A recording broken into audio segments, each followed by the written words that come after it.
And we say Atmavat Manyate Jagat, right? Based on our consciousness, we see others. So if we are seeing ourselves as spirit souls, we also see others as that.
You,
Prabhupada said those who like to be naked are given the body of a tree.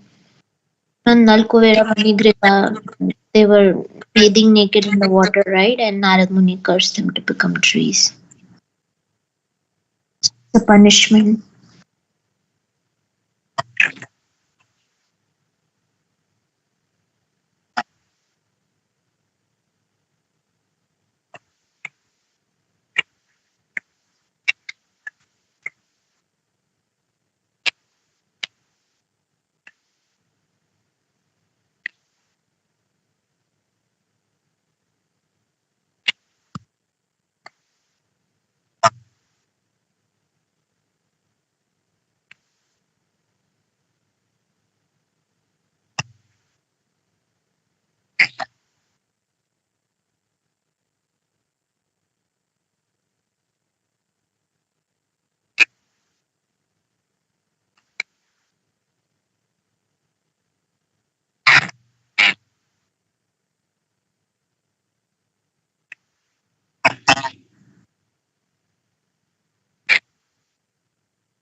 Hmm.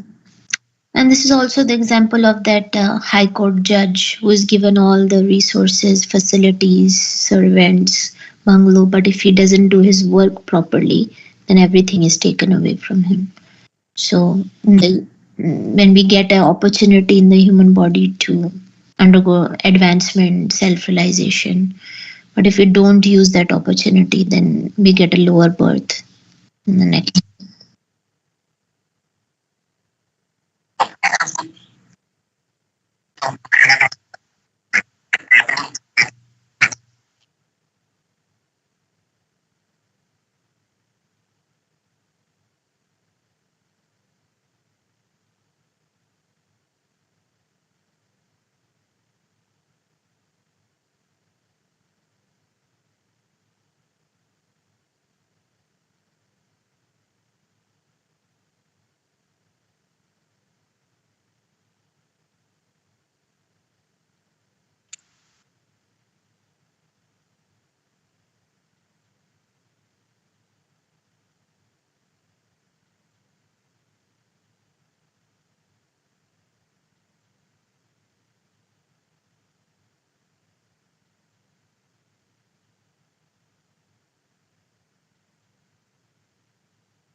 Another example, another analogy I heard that suppose that you are an Indian employee. I mean, you're working from Indian organization, government, and then you have posted to some other country to do some official job for your government, and you have demanded that okay, I need this car and house and salary, and you have given all these facilities to you. But after 20 years or 30 years, whatever the years you have assigned to you to do your work, and if you don't do your work, similarly the human life has some kind of years, right? And if you don't finish your work, then you are liable for punishment. I mean, if you come back to the Indian government and say that, oh, I didn't finish my work, so I mean, government will punish you, even in this material world also. So similarly, human form is meant for the self realization. If someone don't do this, then liable for the punishment.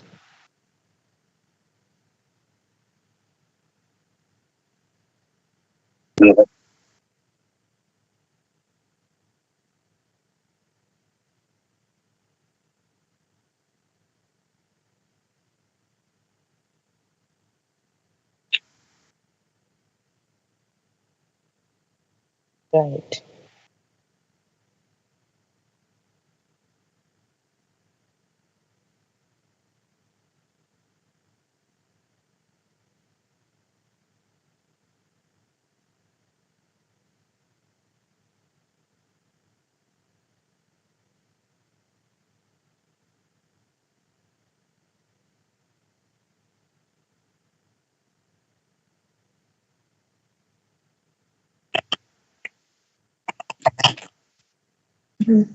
And engaging in sense gratification and making money, all of that. The analogy is like we have gotten, I mean, we have this cell phone or iPhone, right? And we are using that as a door stopper. Such insignificant things, it's meant for a higher purpose. So the phone can be used for so much of course, but using it as a door stopper is like you will be crazy doing that. Same thing.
Like that drops of honey falling from the beehive.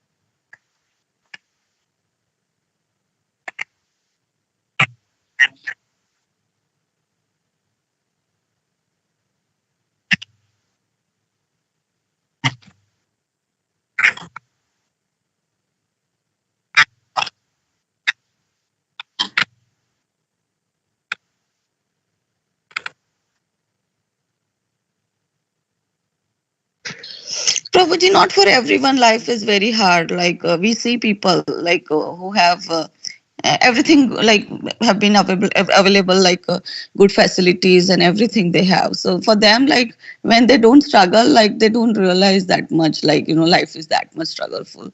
Like because of their past good karmas, like they got very good life and very good money, very good house, very good everything, like material facilities saying. So they don't think like I feel sometimes like spiritual question inquiry comes only when we have some like kind of struggles in life. That time only like one inquires, like Brahma Jigyasa happens. Otherwise, those who have good like material possessions and facility, uh, I don't think like they feel like that life is very strugglesome.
That's why Premalas Prabhu was saying that pious karma is worse than sinful karma because it will bind you more.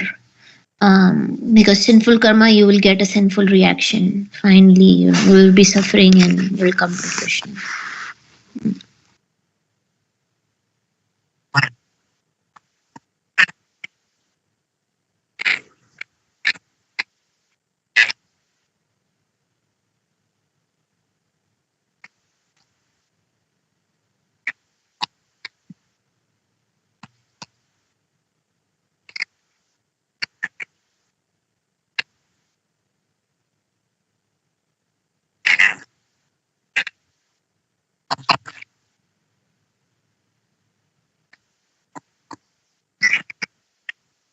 Never te vidatum vai tvam akinchana gocharam.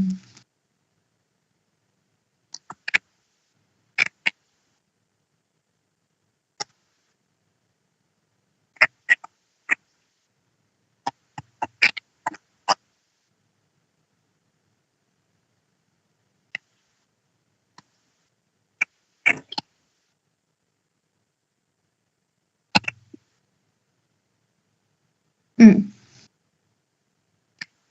Mhm. That's interesting.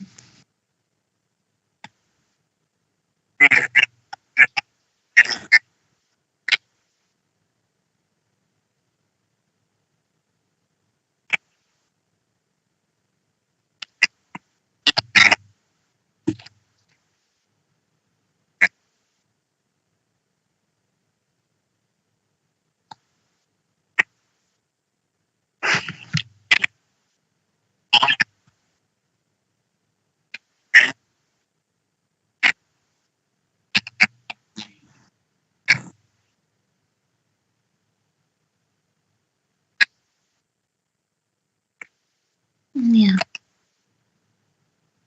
And all of these can be lost in a moment. The beauty also. You can spend so much time on it, but when you get into accident or you get some disease, everything is lost. Money also.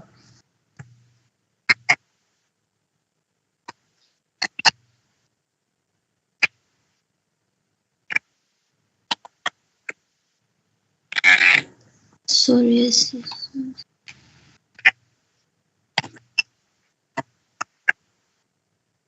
Mm. Mm.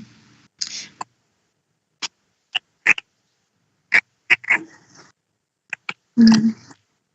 And but happiness from devotional service, it cannot be lost unless you yourself do an offense to someone. It does not look for any material qualification. So in no matter what material condition you are, you can still be blissful in your service to Krishna. If you have built that, over the time you have done service, you have built that taste, then you can still feel happiness no matter what material condition you are.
Nivritta Mithila.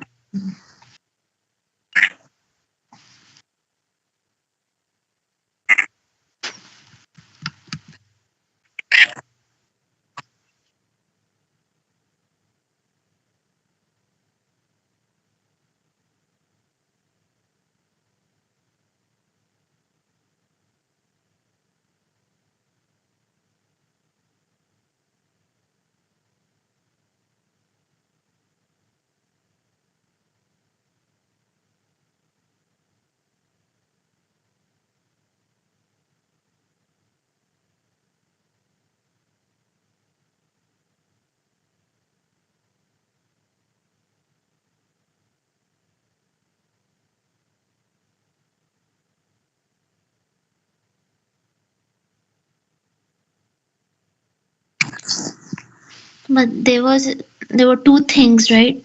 Krishna was given a letter by the kings that Jarasandha has captured us. You please come and protect us. And then he also got an invitation from Yudhishthir Maharaj for the Rajasuya Yagna. So now he's checking with Uddhav. How do we resolve this? What should I do? Where should I go?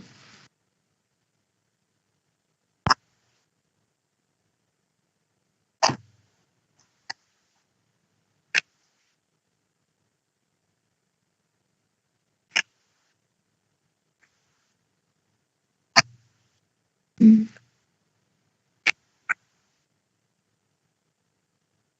In the presence of the great sage Narad and all the other associates of Lord Krishna, Uddhav considered the situation and then spoke as follows. My dear Lord, first of all, let me say that the great sage Narad Muni has requested you to go to Hastinapur to satisfy King Yudhishthir, your cousin, who is making arrangements to perform the great sacrifice known as Rajasuya. I think therefore that your lordship, should immediately go there to help the king in this great venture. However, although to accept the invitation offered by the sage Narad as primary is quite appropriate, at the same time, my lord, it is your duty to give protection to the surrendered souls. Both purposes can be served if we understand the whole situation. Unless we are victorious over all the kings, no one can perform this Rajasuya sacrifice. In other words, it is to be understood that King Yudhishthir cannot perform this great sacrifice without gaining victory over the belligerent King Jarasan. The Rajasuya sacrifice can be performed only by one who has gained victory over all directions. Therefore, to execute both purposes, we first have to kill Jarasan. I think that if we can somehow or other gain victory over Jarasan, all our purposes will automatically be served. The imprisoned kings will be released, and with great pleasure we shall enjoy the spread of your transcendental fame for having saved the innocent kings whom Jarasandh has imprisoned.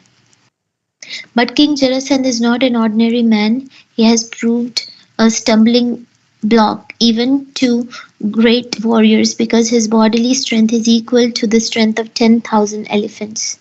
If there is anyone who can conquer this king, he is none other than Bhimsen, because he also possesses the strength of 10,000 elephants. The best thing would be for Bhimsen to fight alone with him, then there would be no unnecessary killing of many soldiers. In fact, Jarasandh will be very difficult to conquer when he stands with his Akshauhani divisions of soldiers. We may therefore adopt a policy more favorable to the situation. We know that King Jarasandh is very much devoted to the Brahmanas and very charitably disposed towards them. He never refuses any request from a Brahmana. I think therefore that Bhimsen should approach Jarasandh in the dress of a Brahmana, beg charity from him, and then personally engage in fighting him. And in order to assure Bhimsen's victory, I think that your lordship should accompany him. If the fighting takes place in your presence, I am sure Bhimsen will emerge victorious, for your presence makes everything impossible possible. Indeed, Lord Brahma creates this universe and Lord Shiva destroys it simply through your influence. Actually, you create and destroy the entire cosmic manifestation. Lord Brahma and Lord Shiva are only the superficially visible causes. Creation and destruction are actually performed by the invisible time factor, which is your impersonal representation. Everything is under the control of this time factor. If your invisible time factor can perform such wonderful acts through Lord Brahma and Lord Shiva, will not your personal presence help Bhimsen conquer Jarasandh? My dear Lord, when Jarasandh is killed, the queens of all the imprisoned kings will be so joyful at their husbands being released by your mercy that they will all sing your glories, being as pleased as the gopis were when released from the hands of Shankachuda. All the great sages, the king of the elephants, Gajendra, the goddess of fortune, Sita, and even your father and mother were all delivered by your causeless mercy. We also have been thus delivered, and we always sing the transcendental glories of your activities. Okay, so Uddhav is suggesting that we can't perform the Rajasuya Yagna unless we conquer Jarasandh first. And yeah, if Jarasandh is conquered, then everything will be achieved. And it should be Bhim who should be fighting with Jarasandh rather than us with our armies. Unnecessary killing should be avoided. And you should be present when Bhim is fighting because your presence makes everything auspicious, and he will definitely emerge victorious.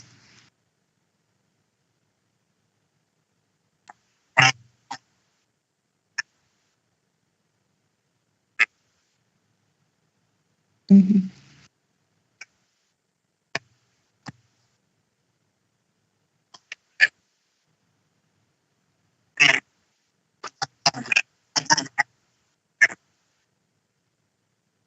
Mhm. Mhm. Yeah, we can also see there's demons. I mean, there he was charitably, he's just charitably disposed to the Brahmanas, right? Just Jarasandh, and so was Karna. He was giving charity, but uh, other activities are bad. So this is kind of like making pious credits. Yeah, Jarasandh, he says that if Brahmana asks him for something, he will definitely give him because he's very charitably disposed to a Brahmana. Although he's a sinful demon and envious of Krishna. So means, I mean, you can see these demons are also inclined towards pious activities because they understand they'll get good karma out of it.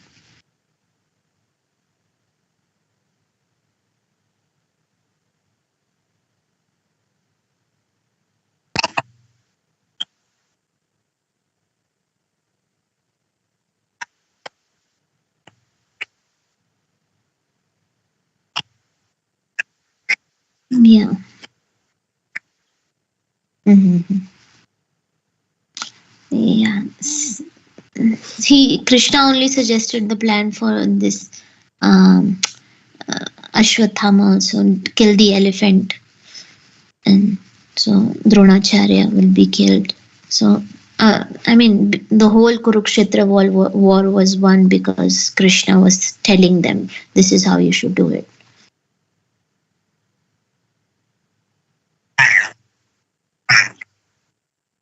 Yeah, correct.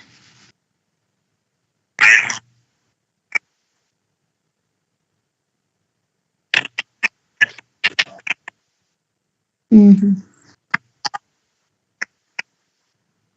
Hmm. Krishna saved him.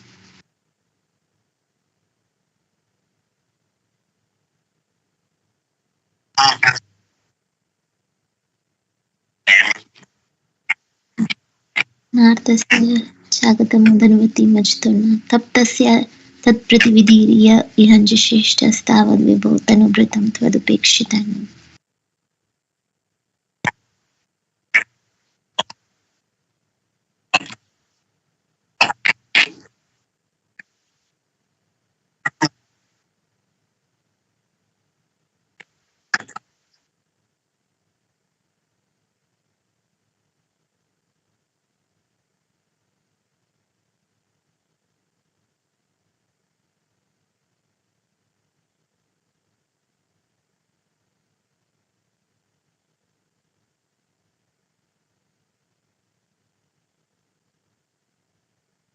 I'm listening to you.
Correct.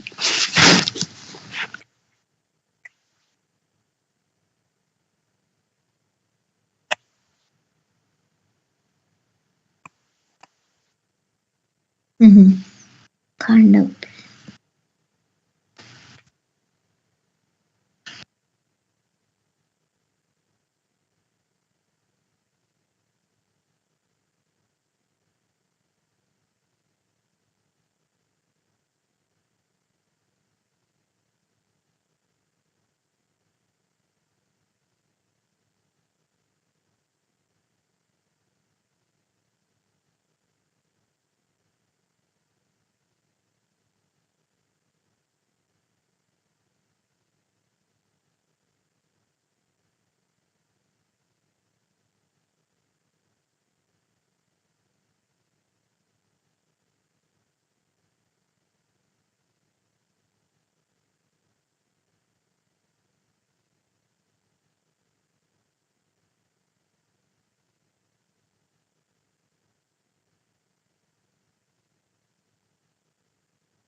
Before starting the procession, Lord Krishna satisfied the great sage Narad by offering him different kinds of articles of worship.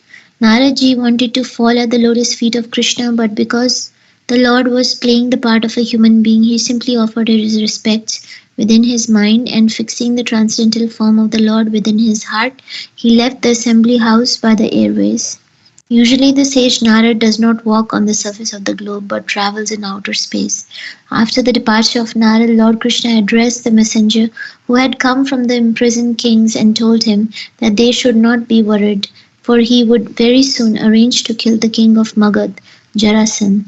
Thus he wished good fortune to all the imprisoned kings and the messenger. After receiving the assurance from Lord Krishna, the messenger returned to the imprisoned kings and informed them of the happy news of the Lord's forthcoming visit. All the kings were joyful at the news and began to wait very anxiously for the Lord's arrival. The chariot of Lord Krishna started for Hastinapur, accompanied by many other chariots along with elephants, cavalry, infantry, and similar royal paraphernalia, bugles, drums, trumpets, and conch shells and horns, all produced a loud, auspicious sound which vibrated in all directions. The 16,000 queens, headed by the goddess of fortune, Rukmini Devi, the ideal wife of Lord Krishna, and accompanied by the respective sons, all followed behind Lord Krishna. They were dressed in costly garments decorated with ornaments, and their bodies were smeared with sandalwood pulp and garlanded with fragrant flowers. Riding on palanquins nicely decorated with silks, flags, and golden lace, they followed their exalted husband, Lord Krishna. The infantry soldiers carried shields, swords, and lances in their hands and acted as royal bodyguards to the queens.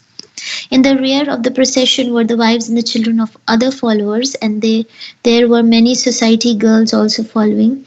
Many beasts of burden like bulls, buffalo, mules, and asses carried the camps, bedding, and carpets, and the women who followed were seated in separate palanquins on the backs of camels.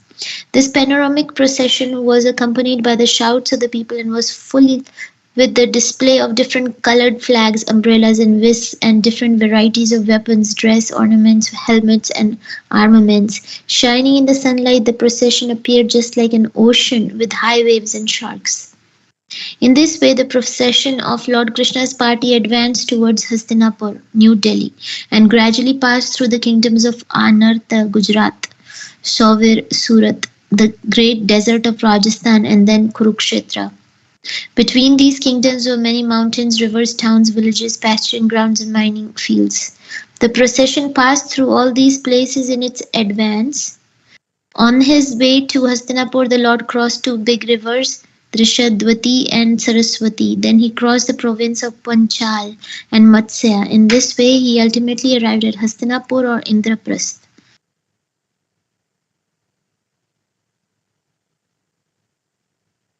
So it's a big procession.